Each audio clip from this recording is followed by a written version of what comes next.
আমাকে টাকা পয়সা দিয়ে দিতে চাই, হ্যাঁ টাকা আমাদের অডিয়েন্স থেকে তো অনেকজন বলে আপনাকে বিকাশে টাকা দিচ্ছি, রকেটে টাকা দিচ্ছি, নগদে টাকা দিচ্ছি। আসলে ওই টাকাগুলো কি আমাদের কাছে আচ্ছা আসে? হ্যাঁ হ্যাঁ, আমি একটু বলি টাকা আসে বা বিষয় না, জিনিসটা হচ্ছে অনেকে প্রবাস থেকে আমাদেরকে অনেক ভালোবাসে, প্রবাস থেকে অনেকে ভিডিও দেখে দেশের বাইরে থেকে, তারা বলে যে ভাই মুজাহির ভাই আপনি তো অনেক ভালো কাজ করেন, তাহলে আমি 50,000 1 লাখ টাকা দিয়ে আপনার এখানে আপনার সাথে কি হই শরীক হতে হ্যাঁ শরিক হতে চাই। কিন্তু ভাই এখানে শরিক হওয়ার কোনো মাধ্যম নাই, আমি 1 পয়সাও আজ পর্যন্ত কারো থেকে নেই নাই, কেউ বলতে পারবে না যে আমি 1 পয়সা এই কাজগুলো করার জন্য কারো থেকে নিছি। আমরা এই কাজগুলো করার জন্য বিকাশ, নগদ, রকেট, উপায় কোনো মাধ্যমে কারো এখন থেকে টাকা নিই না। আপনারা আমাদের কিভাবে হেল্প করবেন? আপনারা আমাদেরকে হেল্প করার মাধ্যমটা কি? মাধ্যমটা হচ্ছে ভাই একটা লাইক, একটা শেয়ার, আর কিছু নাই, আর ভালোবাসা। হ্যাঁ আমাদের লাইক শেয়ারই হচ্ছে ভালোবাসা, আর তো কিছু নাই।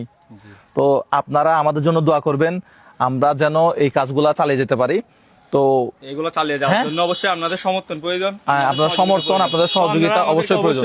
লাইক, কমেন্ট, শেয়ারের মাধ্যমে সহযোগিতা হ্যাঁ। করবেন, তাতে আমরা ইনশাআল্লাহ উৎসাহিত হব, আর ভবিষ্যৎ আরো অনেকজনকে মানুষকে হেল্প করতে পারবো। হ্যাঁ। এগুলো সব আপনাদের লাইক শেয়ার যেগুলো করতেছেন ওগুলোর মাধ্যমে দিচ্ছি, এগুলা আমরা কারো থেকে টাকা নিয়ে দিচ্ছি না। আর যাদেরকে দিচ্ছি ভাই তারা এক সময় অনেক টাকার মালিক, এখন কোনো না কোনো কারণে তাদের অর্থনৈতিক অবস্থা ডাউন। আল্লাহ তো সবার হ্যাঁ। পরিস্থিতি। আল্লাহ আপনার কাছে আজকে 1000 কোটি টাকা আছে, কালকে আপনাকে ভিখারি বানাইতে, ফকির বানাইতে টাইম লাগবে না।